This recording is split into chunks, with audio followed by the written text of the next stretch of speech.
Merhaba, bugünkü videoda Instagram'da kaydettiğimiz bir sesi gönderilerimizde nasıl kullanabileceğimizi göreceğiz.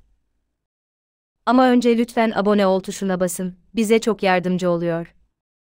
Öncelikle bildiğiniz gibi Reels'lerde gezerken hoşumuza giden bir şarkı duyduğumuzda onu kaydetmek için yapmamız gereken şey, burada gördüğünüz müzik simgesine basmak ve ardından gönder butonunun solunda çıkan bu butona dokunmak.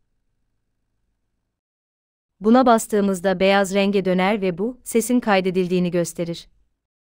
Şimdi kaydettiğimiz seslerden herhangi birini gönderilerimizde kullanmak istersek tek yapmamız gereken ortadaki işaretine basıp bir gönderi yüklemek. Seçtiğimiz fotoğrafı belirliyoruz, sağ üstten ileri diyoruz. Burada aşağıdaki çubuğu kaydırıyoruz ve hoparlör simgesine basıyoruz.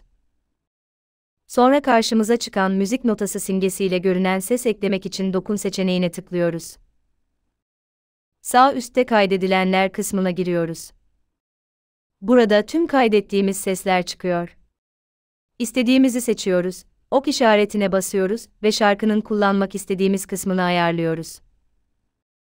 Ayrıca estetiğini de değiştirebiliriz, mesela hiçbir şey görünmesin şeklinde ayarlayabiliriz.